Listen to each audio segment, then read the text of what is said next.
பெங்களூர்ல. அப்போ அந்த பாலம் தேவராயன் வீட்டில் தான் தங்குறாரு ஒரு மாதம். அந்த காலத்தில் பேச்செல்லாம் இப்போ இந்த மாதிரி ஆரம்பிக்க மாட்டாங்க. எல்லாரும் கடை அடைச்சிட்டு வேலையை முடிச்சுட்டு வரணும்னே ஒரு 9 மணிக்கு தான் ராத்திரி ஆரம்பிக்கும். இவர் பேச்சை கேட்கறதுக்கு இந்த பாலம் தேவராயன் அவரும் கடை அடைச்சிட்டு இவர் வீட்டில் தான் தங்கி இருந்தார். அவர் கூட போவார். ஒரு மாதமும் முருகனுடைய பேச்சை கேட்டாரோ இல்லையோ, மனசு அப்படியே மாறிடுச்சுங்க. அதுக்கு முன்னால முருகன்னா தெரியாது, சிவருமன்னா தெரியாது, அம்பிகன்னே தெரியாது, ஆன்மீகத்துக்கு அவருக்கும் தொடர்பே கிடையாது. ஏதோ ஒன்று அவரை பிடிச்சு தள்ளுது. ஒரு முடிவுக்கு வந்தார், முருகன் தான் துணை, வேற எதுவும் கிடையாது உலகத்தில். என்ன அவ்வளவு சொத்துக்களையும் விட்டுட்டு வீட்டில் கூட சொல்லாம தனியா காவி வேட்டி ஒன்றை முடித்துக்கிட்டு அங்கிருந்து கால்நடையாக நடந்து வந்தார். அப்படி திருச்செந்தூருக்கு வந்தாருங்க. செந்தூருக்கு வந்தபோது தற்செயலா பாருங்க, சஷ்டியினுடைய முதல் நாள், கந்த சஷ்டியில முதல் நாள் வந்தவர் முருகனை போய் பார்த்தாரு. முருகனுக்கும் அவருக்கும் தான் தெரியும். முருகன் சொன்னா அவர்கிட்ட பாடுன்னா அவர் காதுல விழுந்தது. அவ்வளவுதான் பாட ஆரம்பிச்சிட்டாரு. சஷ்டியை நோக்க சரவண பவன், அவன் அருள் வேணுங்க. மாணிக்க வாசகர் பாடலையா, அவன் அருளால் அவன் தாழ் வணங்கி, அவனுடைய அருள் இருந்தாதான் எதுவுமே நடக்கும். இப்போ எதுக்கு இவ்வளவு பேர் வந்திருக்கீங்க? வேலை வெட்டியா போட்டா வந்திருக்கீங்க? எவ்வளவு வேலையை விட்டு வந்திருக்கீங்க? நேரம் போல என்ன வந்திருக்கீங்க? வியாபாரத்தை விட்டு வந்திருக்கீங்க? வேலையில லீவ் போட்டு வந்திருக்கீங்க? இவ்வளவு வேட்கை, இவ்வளவு தாகம், இவ்வளவு ஒரு உங்களையும் அறியாம உணர்வு என்ன? முருகனை தரிசிக்கணுங்கிற ஒரே குறிக்கோள் தான். ஆனா இதே மாதிரி இங்க கூட்டத்துல நசுக்கி பிசுங்கி உள்ள போய் முருகனை தரிசிச்சுட்டு வெளியே வந்த உடனே என்ன சொல்லுவோம்னா, எவ்வளவு சந்தோஷமா இருக்கு. ஒரு 10 வயசு பையன்கிட்ட போய் உனக்கு எதுடா இன்பம்னு கேளுங்க. அவன் சொல்லுவாங்கன்னா, சார் இன்னைக்கு பள்ளிக்கூடத்துக்கு போன உடனே இன்னைக்கு லீவுன்னு சொன்ன அத மாதிரி இன்பம் வேற என்ன சார் இருக்கு அப்படின்னு அவன் நினைக்காது இன்பமா இருக்கு. ஒரு 15 வயசு பையன்கிட்ட போய் உனக்கு எதுடா இன்பம்னு கேளுங்க. அவன் சொல்லுவான், சார் சனி ஞாயிற்றுக்கிழமை கிரிக்கெட்டும் மட்டையும் பந்துமா அலைகிறதுல இருக்கிற இன்பம் வேற எதுல சார் இருக்குமா? அவனுக்கு அதான் இன்பம். 25 வயசு இளைஞனிடம் உனக்கு எது இன்பம்னு கேளுங்க. அவன் சொல்லுவான், எனக்கு இப்பதான் புதுசா கல்யாணமா இருக்குது, மனைவியோட பேசிக்கிட்டு இருக்கிறதுல இருக்கிற இன்பம் வேற எதுல இருக்கும்? 30 வயசுக்காரன் கேளுங்க, எனக்கு போன மாதம் ஒரு குழந்தை பிறந்ததுங்க, அதை கொஞ்சறதுல இருக்கிற இன்பம் வேற எதுல இருக்கும்? 50 வயசு 55 வயசு ஆள்கிட்ட எது இன்பம்னு கேளுங்க. திருச்செந்தூருக்கு போய் முருகனை கும்பிடுறதா ஐயா இன்பம். 5 வயசுல ஐஸ்கிரீம் இன்பம் போயிருது, 10 வயசுல விளையாடுற இன்பம், 10 வயசுல லீவு இன்பம் போயிருது, 15 வயசுல விளையாடுற இன்பம் போயிருது, குழந்தை கொஞ்சிறதுல இருக்கிற இன்பம் போயிருது. கடைசியில வாழ்க்கையில அடிபட்டு நஞ்சு புழிஞ்சதுக்கு பிறகு முருகா சரணம்னு வாராங்க மனுஷன்.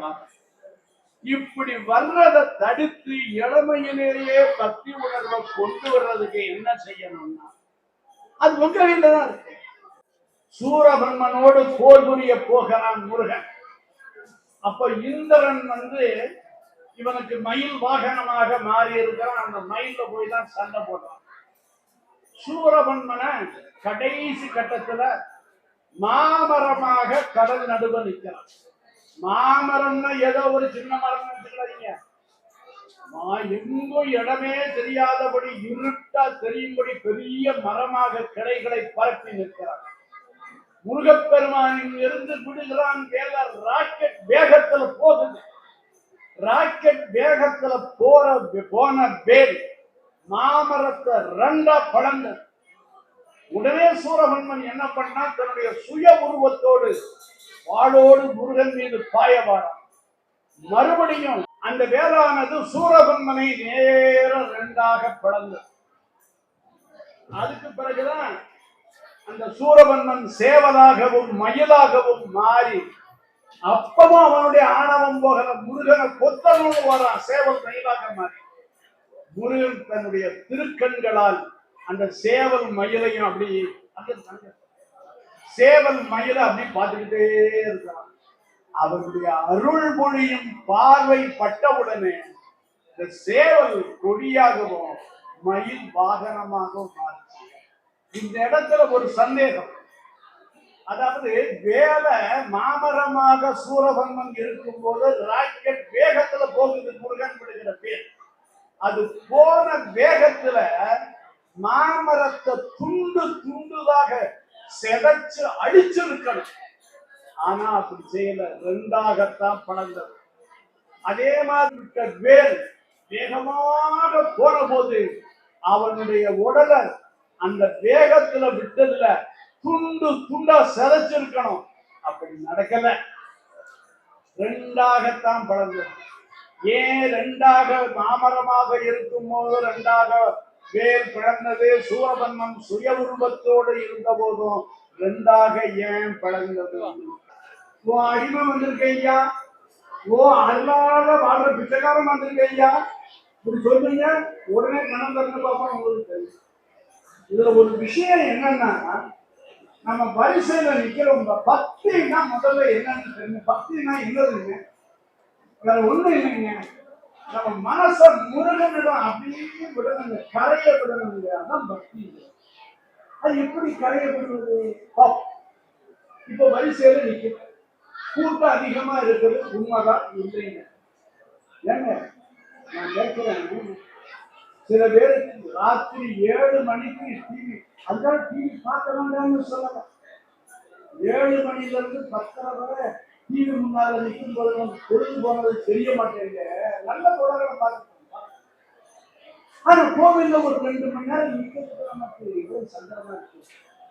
அங்க சாமியை தரிசிக்க போறவரை நாம எங்க பொதுவாக என்ன நடக்கு, நேரம் போகுது, என்ன ஊர் கதைகளை பேசிட்டு ராமசாமி என்னன்னா ஆறாம் அறிவில்லையா, இன்னும் முத்துசாமி ஆரை பத்தி பேசாதையா, இப்படி வீட்டு கதை அந்த கதை இந்த கதையை பேசிட்டு போறோம். வழிபாடுன்னா என்னன்னா, எப்போ வரிசையில நீங்க நிக்கிறீங்களோ அப்ப இருந்தே என்ன செய்யணும்னு கேட்டா, இந்த புருவ மத்திய நினைச்சுக்கணும். குங்குமம் வைக்க வேண்டிய இடம் இந்த புருவ நடு. ஏன் இந்த புருவ நடுவை நினைக்கணும்னா, நம்முடைய உயிர்ங்கிற சக்தியும் இறைவன்கிற சக்தியும் கூடுகிற இடம் இது.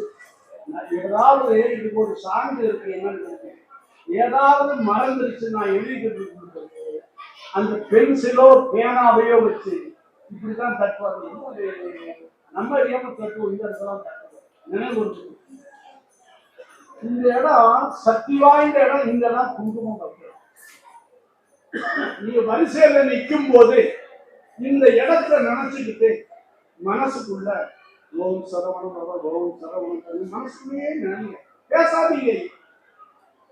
வரிசையில் நிற்கும் போது பேச்சு சத்தம் தான் கேட்டு ஓம் சரவணம் நீங்க ஓத ஓத ஓத உங்களையும் அறியாம அப்படியே முருகன் போயிடுவீங்க, மனதார போயிடுவீங்க. நீங்க 1 மணி நேரம் நீங்க வரிசையில ஓதிக்கிட்டே இருங்க. ஐயா சாமி முறையில் தானே வந்திருக்கோம். திருப்பூர் வந்து வந்திருப்பீங்க, திருச்சியில இருந்து வந்திருப்பீங்க, எவ்வளவு சிரமப்பட்டு வந்திருக்கீங்க, அவருடைய அருளை பரண்டு வந்திருக்கீங்க. அப்படி ஓதிக்கிட்டே நீங்க போய் அவன் முன்னால நின்று அவரை பார்த்த உடனே உங்களையும் அறியாம முருகா முருகான்னு அலர்வீங்க ஐயா. அதான் பக்தி. மனச அவன் பறி கொடுப்பது ஐயா பக்தி. நல்ல பழக்க வழக்கங்களை எல்லாம் விட்டு விலகி சென்று கொண்டிருக்கிறோம். பழைய காலத்துல சாமி பேர பிள்ளைகளுக்கு இருக்காங்க. சங்கரன் பேர் விடுவாங்க, முருகன், சரவணன், கந்தன், சாமி பேரை விடுவாங்க. இதுல என்ன நன்மைன்னா, இப்ப முருகன் பேர் வச்சிருக்காங்கன்னு வச்சுக்கணும். ஒரு நாளைக்கு 1008 பிள்ளைய கூப்பிடுவோம், முருகாவா முருகாவான்னு. இவன் பிள்ளைய கூப்பிட்டாலும் இறைவனுடைய நாமமாக இருப்பதால் நிச்சயம் முருகனுடைய அருளும் கிடைக்கும். இப்படியே தினசரி முருகா முருகான்னு சொல்லி சொல்லி பழகினா உயிர் பிரியும் தருவாயில இவ மகனை நினைச்சு சொன்னாலும் சரி, முருகா முருகா முருகான்னு இந்த மனசு நினைக்கும். இந்த ஆன்மா நற்கதிக்கு செல்லுது. இதாங்க இதோட ரகசியம். அதுல இருந்து விலகிட்டமே. இனிமேலாவது அருள் கூர்ந்து பிள்ளைகளுக்கு இறைவனுடைய பெயரை சூட்டுங்க. அதை கூப்பிடுறதுனால இவ்வளவு பெரிய நன்மைகள் நமக்கு உண்டாகும். அது பிறகு மனம் ஒன்றி வழிபடுவது அப்படிங்கிறத நல்லா இருக்கிறதான் கோயிலுக்கு வந்திருக்கோம். மனமாக அவனை வணங்குவான், எல்லா நன்மைகளையும் அவன் அருள்வான் என்று சொல்லி இத்தகைய நல்லதொரு வாய்ப்பினை எனக்கு நல்கிய தக்காரவர்கள், இணையான கோவில் பணியாளர்கள், இந்த மேடை நிகழ்ச்சியை நடத்தி கொண்டிருக்கிற இந்த அன்பு தம்பிமார்கள் எல்லோருக்கும் மேலாக இந்நேரம் வரை செயல்படுத்தி என்னுடைய உரையை கேட்ட இங்கே வருகிறார் அன்பு தம்பிகள் அனைவருக்கும் நன்றி, வணக்கம்.